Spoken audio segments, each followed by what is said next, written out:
Hi everyone, my name is Caitlin Gass. Thank you for joining me today to discuss a new avenue that should be explored to effectively manage newly diagnosed hypertension. Today we'll be going into detail with a proposed research study to use dietary intervention to treat hypertension without prescription medication. Before we dive into the newly proposed research, let's first introduce the topic of hypertension itself and gain some background info on why hypertension management is important. Hypertension has been identified as the most chronic disease noted worldwide. This first fact is of utmost importance as hypertension is a disease and therefore should be treated as one. The statistics show that the prevalence of this disease is noted for 78 million U.S. adults with hypertension, 1 in 3 people. Approximately 54% of these diagnosis cases are controlled. 7 out of 10 adults are medicated for the treatment of hypertension, and in 2009, Americans visited their healthcare provider a total of 55 million times for hypertension-related issues. Increased healthcare costs can be correlated back to the incidence of medical provider office visits, which are attributed to hypertension. Correlation can also be seen in the required management of hypertension. Complications will only be decreased if a control is increased. Studies currently show that nutrition and exercise profile, as well as body weight, have a significant influence on blood pressure status. So, why shouldn't we focus on these 3 pillars prior to turning to medication for assistance?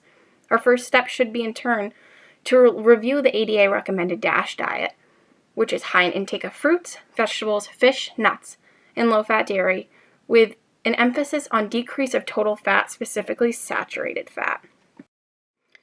So based on the background info and the understanding that nutrition, exercise, and body weight play this intricate role in hypertension management, we pose the following research question. Can the DASH diet reduce blood pressure in newly diagnosed hypertension patients without the assistance of medication?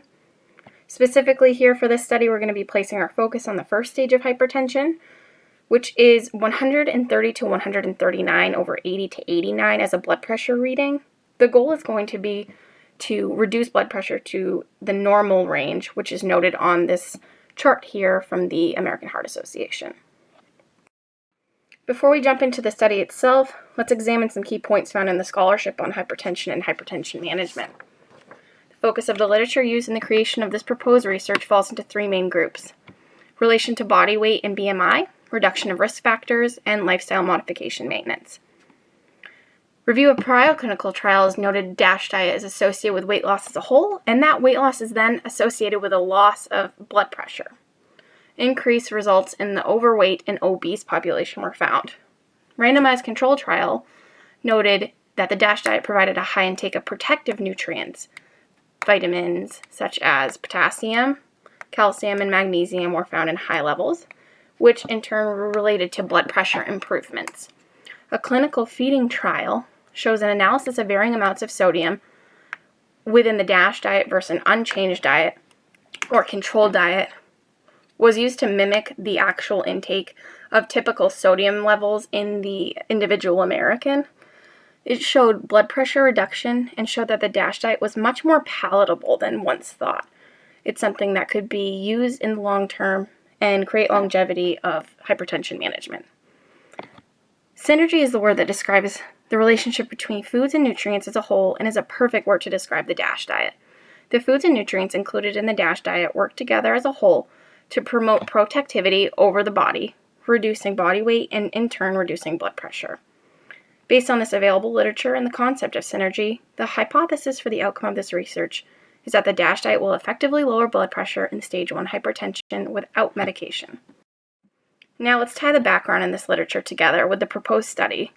Will consist of a blind randomized control trial. The study is going to aim to take 2 groups of individuals, one serving as the control and one serving as the intervention. An overview of the control versus intervention is that the control will consist of medication management, which is the standard of care for hypertension. The intervention group will be treated strictly with the DASH diet. The population is going to come from newly diagnosed hypertensive patients in the state of Maine. These diagnoses are going to come from the typical primary care office visits of the population of individuals over the age of 65 with no prior medication management for hypertension. So these are going to be true newly diagnosed patients, and they will only be accepted with stage 1 hypertension at the time of their diagnosis. The study population will turn into the sample population with specific patients through the Northern Light Health affiliated primary care providers in the state of Maine, and consent to participate in the study will be provided by their primary care provider. with a little bit of some in-depth info on what their involvement will be, and we'll need that consent form in order to include them in that sample population. The sample size required is 210 individuals, half and half, 105 in the intervention and 105 in the control. This was calculated using G-Power with a two-tailed independent t-test. So let's move on into the next set of information for the proposed study. Again, a blind randomized control trial, quantitative data obtained via the bi-monthly check-ins with a duration of 1 year. The control, again, will have a standard and medication management protocol to reduce hypertension. This is where we can come into effect with the pros and cons of the control versus hypertension. The control will consist of an initial counseling session with a study coordinator, initial blood pressure, weight, height, metabolic lab panel readings, and scheduled bi-monthly follow-up. The intervention group will have all of these same things with the addition of a 1-hour session with a registered dietitian on the front end for nutrition education related to the new DASH diet they'll be accepting as they enter the study. They'll receive administration of their meal plans at this first 1-hour session.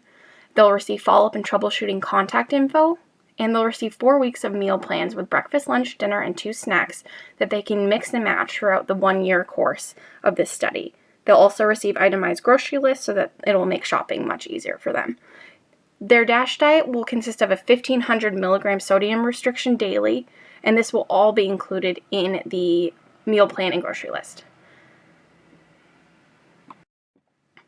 The results we expect would be a review of blood pressure changes over a 1-year period. We'd expect to see a decrease in blood pressure of both groups, but the goal for the DASH diet to work as effectively as medication is in reducing blood pressure is paramount. We're going to be looking for blood pressure in the normal range, and we'll increase the knowledge of hypertension nutrition education based on survey point values with the pre and post survey tests results for the small nutrition education setting that they'll have at the beginning and the end. In this newly adopted dietary pattern, we would hope to see lifelong changes. Strengths of this are shown through the valid prior literature. The newly diagnosed patients will come directly from a physician and uphold integrity. The DASH diet is an established protocol, and we're getting quantitative data. Limitations are potential lack of interest, retention of the study individuals, and human error, human nature. Future application, we should see management of hypertension turn towards a more holistic approach, reduce healthcare costs, revive standard of care with dietary management as a center focus, and the addition of nutrition education referral upon initial diagnosis. Thank you all for joining me to discuss this very important topic. Here are some of my references.